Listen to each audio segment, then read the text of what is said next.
Dvojčata sú Táňou sú dvojčatá. Každý si myslí, že sú celkom rovnaké.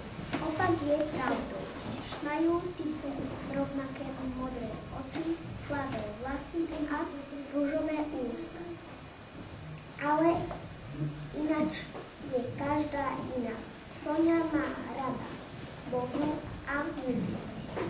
Miluje Vaňu tomu voňavej peny. Táňa sa jej vyhýba. Keď ju mama kúpe, kričí, až sa múry trasú.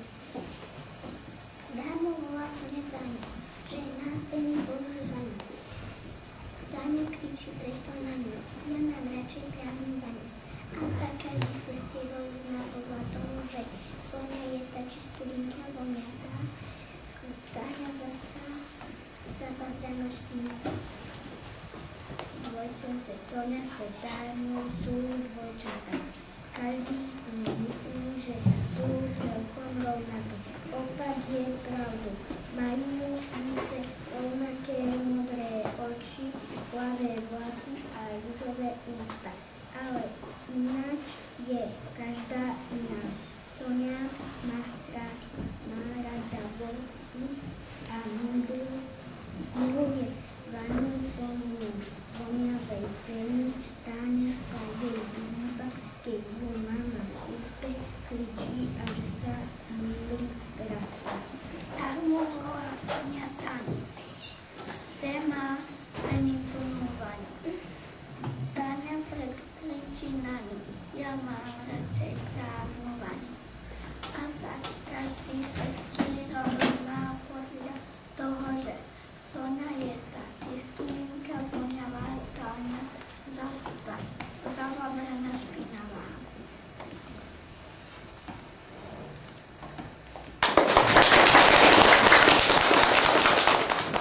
Školienka nemá aktovku. Už prešlo pár dní a školienka usilovne lietala s deťmi do školy. Páčilo sa jej tam. Pani učiteľka vymýšľala pre deti zvláštne hry, aké doteraz nepoznala. Jednostej sa ich na voľačo vypýtovala. Deti pekne odpovedávali a mnohokrát sa to veľmi zabávali. Stále sa tam však necítila najlepšie, ako by jej niečo chýbalo. Ešte viac to pocítila, keď deti vyťahli zo svojich čudných kusov ešte čudnejšie veci. Tí vyťahali po papieri, ale i v knihách, ktoré sa jej hneď od začiatku zdali poctivé. Veď aj ona také niečo potrebuje, ale kde to zohnať? A tak, aj keď vedela, že sa to nepatrí, počúvala potajme Evkin a Eliškin rozhovor. Mamička mi musí kúpiť ešte vodné fázy a úbor na cvičenie, povedala Eliška. Ja úbor už mám, ale taký dier ešte nie. Musím povedať babičke, aby so mnou šla do obchodu so školskými potrebami, povedala Eliška. Aha, povedala si školinka. Tak je to v obchode. Čudujte sa alebo nie, ale aj dnes má svoj obchod. Našli by ste ho na konci lúčky, nie za veľkou okolí somety, pieforné. Školinka do neho nechodila často. Niekoľkokrát tam bola s mamičkou. V obchode predával upreplený lučný koník Ciprian. Upreplený bol možno preto, lebo koníky zvykli podskakovať po celej lúčke. Hopkajú si hore a dolu, no tento celý deň poskakoval na jednom mieste hop a hop. Školinka sa rozhodla, že tam zájde. Možno nájde presne to, čo potrebuje. Dobrý deň, pozdravila školinka, keď vošla dnu. Pod veľký lopuchový listen totiž tvoril strechu obchodu. Dobrý, odpovedal predávať Ciprian. Nevrlo a skákal pritom ako na trampolíne. Školinka vlastne nevedela presne, čo sa si má pýtať tak sa pozrela okolo. Nachádzalo sa tam veľa vecí. Kalich zvončíka plný medoviny, úsak osieho hniezda, náhradné motýlie krídlo troška poškodené. Asi 2 cm na maličkom konáriku namotanej pavučej siete, umáč psích chlpov na vyslane po striete. No čo by si želala? Spýtal sa hopkajúci koník nervózny. Potrebovala by som takú vec, s ktorou sa dá čmárať, ako majú deti v škole. A potom zasa takú, ktorou sa to vymažem, ak chcem. No a zaujímalo by ma, či tu niečo čím by som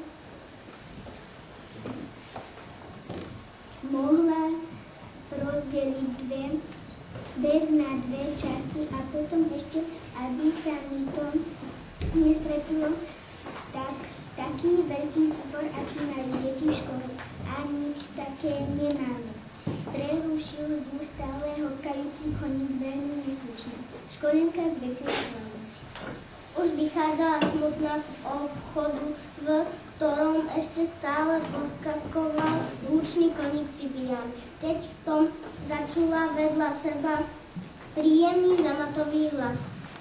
Nebuď smutná, Lienka, treba sa len okolo seba poobzerať. Možno to, čo hľadáš, je celkom blízko teba. Otočila sa na vedľajšom kvete. Sedel tam krásny motýl s neuveriteľnými zlatými krídlami. Na slnku sa likotali ako najdrahší kráľovský poklad. No sotva to dopovedal, rozostrel krídla a zmizol. Nezabudni, volal ešte z výšky. Treba len poriadne otvoriť oči. A tak školienka šla, oči otvorené. Školienke sa napokon podarilo nájsť veľa vecí, ktoré jej nahradili školské potreby. Školienka bola veľmi rada, že teraz môže v škole používať aspoň trochu podobné pomôcky ako ostatné deti. Líkom sa jej trošku zle písalo. Malinovou šťavou si zababrala šatôčku. Spelu sa jej chcelo kýchať a aktovka z listu sa jej rozpadla, ale do školy predsa len prišla so všetkými tými vecami. No veľké bolo jej prekvapenie, keď na stole našla od detí darček. Malú ceruzku, malé pastelky, malý zošit a napokon i malú taštičku, do ktorej si tie pomôcky mohla poukladať. Deti si totiž všimli, že keď oni kreslili a školienka je smutná a nudí sa. Všetky veci z prírody potom školienka odniesla do obchodu na konci lúky ešte vždy skákajúcemu predávačovi koníkovi Cipriánovi so slovami, aby ste nemuseli hovoriť, že tu niečo nemáte. Ciprián celkom na nečakanie v jednom okamžite prestal poskakovať, len tam tak stal pozerajúci na kôpku vecí od školienky. Aha, pomyslel si, že tak toto tá Lienka potrebovala. Asi bude musieť začať chodiť do školy, aby som na budúce vedel, na čo tie všetky veci sú. Školienku nemrzelo, že hľadaním pomoc v prírode sa stratila veľa času. Naučila sa, že mnohé veci sa dajú nahradiť, len je treba sa trošku zamyslieť, snažiť sa chcieť a najmä do široka otvárať oči.